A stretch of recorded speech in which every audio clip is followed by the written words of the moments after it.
Laird Hamilton.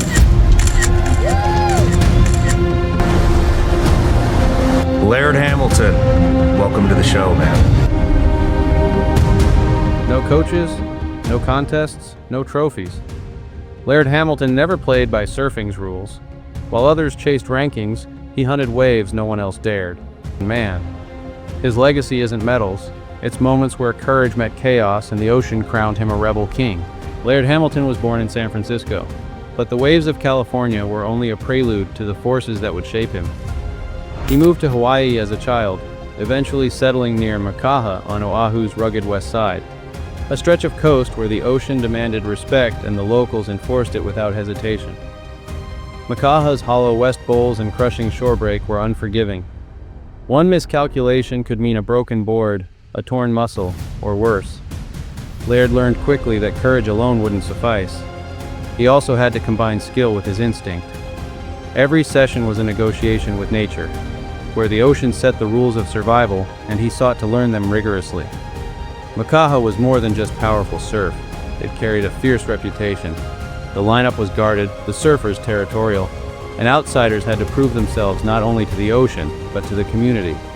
For a blonde Howley kid like Laird, it was a trial by fire. Respect wasn't given, it was taken, ride by ride. The bruises, the glares, and the unspoken tests of toughness shaped him as much as the waves did. This was where Laird's resilience took root, where fear became fuel, and confidence was built in the shadow of scrutiny. Raised by his mother and later adopted by Bill Hamilton, a surfboard shaper and big wave pioneer, Laird received more than guidance. He gained access to tools for experimentation. Bill taught him that a surfboard was more than foam and resin. It was an extension of the body, a bridge between human movement and the ocean's will. Laird's gifts were apparent early: explosive strength, uncanny balance, and reflexes that seemed to anticipate the sea before it moved. Trade winds pushed across the coast, chopping the lineup and keeping every drop unpredictable. Then came the winter swells, marching out of the North Pacific and unloading into Peahi with the kind of power that kept most surfers on the beach. For Laird, those waves weren't just rides. They were lessons. Every takeoff taught rhythm and timing. Every wipeout was a reminder of how small you really are out there. By his teens, he was already rejecting the surf industry's expectations. The predictability of living in the box held no appeal. Mastery was measured not in medals, but in the moments he pushed himself deeper into critical sections or committed to waves others wouldn't. Maui later became his sanctuary, remote enough to live independently, yet still ruled by the ocean that demanded his best. Surfing, for Laird, was never about applause. It was about challenge and communion. He moved through the lineup with a combination of brute strength, technical precision, and fearless intuition, setting the foundation for a life defined not by accolades, but by audacity and the respect of the water itself. By the 1980s, Laird Hamilton stood at a strange crossroads in the surf world. To many, he was the guy in glossy magazines and movie cameos. His face is recognizable on billboards, as in the lineup. For a culture that prided itself on purity and rebellion, this mainstream visibility felt like betrayal. Surfers mocked him for modeling gigs, scoffed at Hollywood stunts, and branded him a sellout. Stunt double for James Bond in the opening film Die Another Day. But where others saw ridicule, Laird found fuel. The criticism hardened him, pushing him further from the industry's approval and deeper into his own pursuit of mastery. What others thought of him couldn't matter less. They simply couldn't see the full picture. He was in his own league, but he wasn't alone in his world. He had a small, crucial crew that helped shape his legacy. Together, they later pushed the boundaries of what was possible in surfing. Buzzy Kerbox, his first tow-in partner, shared his appetite for risk. And Dave Kalama, equal parts craftsman and athlete, obsessed over refining equipment that might make the impossible rideable. Together, they formed an underground workshop where failure was constant and breakthroughs were born. They broke every aspect down and analyzed everything. Sessions weren't casual surf days, they were missions. One would drive the ski, another would drop into walls of water most surfers wouldn't paddle toward, and all of them would take beatings that left boards snapped and bodies bruised. Innovation became their survival code. They experimented with board shapes, foot straps, and toe-in setups, adjusting, testing, and recalibrating after every session. I think that we were the first people, my friends and I, to refine the skill, refine the technique. I mean, and consistently ride giant waves and maybe ride them like they had never been ridden. They were searching for the perfect combination that gave them the most edge. The details mattered less than the process. Trial and error in conditions that felt lethal to anyone watching from shore. Each ride was an experiment, the ocean acting as both laboratory and judge. The backlash from the broader surf world only deepened their sense of purpose. While critics dismissed Laird as a poser chasing fame, inside this circle, he was anything but. Here, every decision was earned in water moving faster and heavier than most could comprehend. They weren't playing at surfing, they were engineering a new frontier, wave by wave. Wipeouts were common, sometimes violent enough to question the entire project. But those failures taught timing, discipline, and trust between rider and driver, surfer and sea, human and equipment.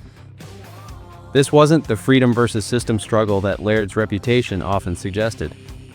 It was a culture of precision and grit, built on shared risk and a commitment to push each other beyond known limits. Over time, the experiments coalesced into something undeniable, the foundation of modern big wave surfing. Laird's obsession, combined with the courage of Kerbox, Kalama, and others, transformed underground sessions into a movement. They didn't need medals or headlines. Their victories were quieter but more lasting, proving that surfing's next era would not come from contests, but from a crew daring to chase waves others called impossible. By the early 1990s, the North Shore's heaviest breaks had been conquered by paddlers. But on Maui, a different beast loomed. Peahi, nicknamed Jaws, was faster, steeper, and more violent than anything surfers had faced. Traditional paddle-ins weren't enough. The waves simply outran human arms. Laird Hamilton and his crew, Buzzy Kerbox, Dave Kalama, and a tight circle of fearless partners, set out to change that. It's the name of Jaws is called Peahi, but it's a location on Maui, and it is one of the largest waves, rideable largest waves in the world, and it's a spot that until we started surfing it had been ridden very limited. There's only a few people that have ever been out there, and I lived on Maui at the time. I heard about the wave, and we had developed the technique for towing surfers onto giant waves, which allowed us to ride bigger waves than had been ridden, and that spot. A few years later, in 2000, Laird would bring that spirit to Tahiti, towing into the now famous Millennium Wave at Chopu, a ride that stunned even seasoned pros and cemented his global reputation. But the foundation was laid here, at Jaws in the early 90s, when a handful of surfers dared to be pulled into the abyss and discovered it could, in fact, be ridden. Tow-in surfing turned Laird from an outsider into a revolutionary. It wasn't medals or rankings that marked the achievement, but images seared into the minds of surfers worldwide. Moments where human courage and mechanical ingenuity collide with the rawest forces of nature. August 2000, Chopu, Tahiti. One wave, one moment, one ride that would change surfing forever. Known now as the Millennium Wave, it wasn't simply another big wall of water. It was the thickest, heaviest, most dangerous barrel ever attempted at the time. Chopu breaks over razor-sharp coral, its lip as heavy as concrete. A single mistake meant disaster. I stayed an extra couple days, and on the third day, the giant swell rolled in at a place called Teahupo, and just the surf was enormous, and all the Tahitians were wanted to go somewhere else. I was like, well, not today. We're going to go out here and see if we can ride this thing, and they just thought, well, it's unrideable. You can't ride it. It's impossible. And we went and implemented the tow-in technique that we had been using that was so effective in the bigger surf. And at that time, we rode the unrideable. And there's literally no margin for error with that wave, correct? Yeah, well, a month before a guy got killed there, like he got his part of his skull ripped off and then died, a couple days later in the hospital. But yeah, well, that breaks on a live coral reef, and it's, the water's 6 feet deep, and the way coral reefs grow is they grow in the perfect shape to absorb the wave's energy in the shortest distance possible, which ultimately means that the entire wave will just unload all at once, and that's what it does there. That's why it creates such a big cylindrical shape, is because it's all the power of the wave is just getting dissipated in this very short distance, and which makes it pretty scary. Laird Hamilton took off anyway. Pulled in by tow, he set his line as the wave folded over itself into a cavern of water and noise. For a few impossible seconds, he disappeared inside a tube so wide it looked like it could swallow a house. Then he shot out, upright, in control. The impossible had been done. The footage stunned the world. Even before social media, the ride spread fast through surf magazines, VHS films, and news broadcasts. Chopu's reputation exploded overnight. What had been a terrifying local break suddenly became the global benchmark for heavy water surfing. For many, the Millennium Wave was the single most iconic surf image of the decade. Critics who had dismissed Laird's tow-in experiments now fell silent. Some still argued about the method, but almost no one argued about the achievement. Rivals and peers admitted it had reset the scale of what a surfer could survive, let alone master. Unlike Jaws, where the challenge was size, Chopu was about consequence. The reef sat just feet below the surface, and the lip threw out thicker than any wave previously ridden. This was not bravado. It was calculated risk. Laird's preparation, equipment, and composure gave him just enough margin to attempt what others wouldn't. The Millennium Wave marked a turning point. It didn't just add another big wave spot to the map. It redefined what counted as rideable. Surfers everywhere studied the clip, rewinding, analyzing, trying to grasp how he'd held that line. Chopu became mythic, a proving ground where only the most fearless, or most prepared, would dare. In the end, that single ride stood taller than the industry. It became an icon, an image that dripped with freedom and resilience. It was a moment when surfing leapt forward, when skepticism turned into awe, and when a wave that looked like death became a canvas for possibility. With the Millennium Wave, Laird Hamilton didn't just ride Chopu, he etched himself into surfing history. Laird Hamilton didn't slow down when the rest of the surf world expected him to fade into legend. If anything, his curiosity grew sharper with age. For Laird, the ocean had always been a proving ground, but as he moved beyond his heaviest big wave years, the experiment shifted from riding giants to testing what the human body and mind were capable of. Retirement was never in his vocabulary. Progression meant constant refinement, and in his world, comfort was the enemy. Training became a laboratory. Long before biohacking became a buzzword, Laird was already pushing his body through methods that looked half crazy, half genius. Ice baths weren't a recovery trend yet. They were a brutal part of his daily discipline. Underwater pool workouts, done with dumbbells in hand, trained lung capacity, focus under stress, and the ability to stay calm when oxygen vanished. And then we're doing swapping single hands. arm swimming. Single arm swimming, carrying dumbbell. I call that ammo box. How much weight are you doing that with? We can do like 50, 60 pounds. Wow. Breath hold drills and functional strength sessions rounded it out. Nothing was casual. Every repetition had purpose. But innovation wasn't just physical. As much as he was refining the body, he was exploring new ways to move across water. When hydrofoils first showed up, most surfers laughed them off as awkward novelties. Laird didn't. One of the most exciting aspects of foiling is the frontier of rideable places. So now, with these tools that we have, and these wave riding tools, that the efficiency is going to allow us to do things that have never been done, ever. And it's continued to allow us to do things that have never been done, and in places that have never been ridden. He saw potential in the way foils cut drag and lifted riders above the surface. He tweaked board shapes, adjusted fin angles, and played with stance until the contraption became something graceful. Foilboarding opened new frontiers, gliding over small swells, connecting open ocean bumps, and creating an entirely new style of surfing. That same drive spilled into business. With his wife, Gabrielle Reese, Laird launched Laird Superfood, blending his obsession with performance and his belief that what you put in your body mattered as much as how you trained it.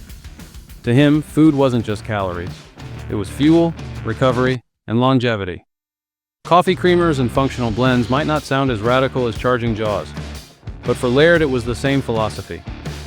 Performance was a lifestyle. Home life grounded the experiments. Gabriel and their daughters weren't distractions from the ocean. They were the framework that allowed him to push harder elsewhere. Being a father, being a parent is probably the single most challenging thing that I've been through. I think, first being a husband is a challenge, but being a dad is on a whole nother level. Most challenging thing I've ever experienced. And When the chaos of heavy training or new projects threatened to take over, family offered balance and perspective. The deeper Laird dove into experimentation, the more he became a teacher as much as a student. Athletes from across sports sought his advice on breathwork, recovery, and mental focus. Younger surfers looked at him not just as the pioneer of toe-in or foil, but as proof that a surfing life could evolve endlessly if you kept innovating. In performance circles, he was no longer simply the daredevil from Chopu, but a thought leader whose pool sessions and garage gyms looked like training centers for the future. Not every experiment worked. Some ideas fizzled, some training cycles pushed too far, but failure was part of the point. To Laird, falling short was just feedback, another way to refine the system. His discipline wasn't rigid, it was adaptive, tuned constantly to the lessons of body and sea. In this phase of his life, the measure of audacity wasn't only about charging the biggest waves anymore, it was about evolution. Could movement, health, even business be reimagined with the same fearlessness once reserved for heavy water? Laird proved the answer was yes. He wasn't just a surfer, he had become an inventor, a mentor, and a relentless experimenter, showing that the search for limits never really ends, it just changes form. Laird Hamilton's name is etched into the story of modern big-wave surfing, not through contest wins or world titles, but through the shifts he forced on the sport itself. Toe-in progression, the rise of heavy water training, and the early days of foilboarding all carry his fingerprints. He didn't need a scoreboard to validate impact. His approach altered how surfers prepared, performed, and imagined possibility. For younger athletes like Kai Lenny, Laird's path wasn't a step-by-step manual, it was proof that you could chart your own course, blending courage with creativity. His influence showed that surfing's future didn't have to run through contest jerseys or industry approval. It could be built in garages, tested in wipeouts, and proven on waves that once seemed impossible. That influence also reaches beyond the ocean. Speaking about fear, ego, and resilience, Laird has become a voice in performance culture, translating the lessons of wipeouts and breakthroughs into principles others can apply to daily life. Respect for the sea, humility before risk, and discipline in preparation, these became mantras that carried far outside surf culture. Maui remains his anchor, grounding his pursuits in community and environment. It's not a retreat, but a base where training, reflection, and exploration converge. Family life provides the other balance. Marriage and fatherhood softened the edges of his reputation for audacity, revealing a loyalty and steadiness that matched his risk-taking in the water. Some contributions that once sparked controversy are now accepted as cornerstones. Toe-in surfing went from cheating to a foundation of modern big-wave riding. What began as experiments in one surfer's world reshaped the practice of many. Laird Hamilton's story is a reminder that influence isn't measured by medals, but by ideas that outlast their maker. His career is a testament to preparation paired with boldness, to treating the ocean as both adversary and teacher.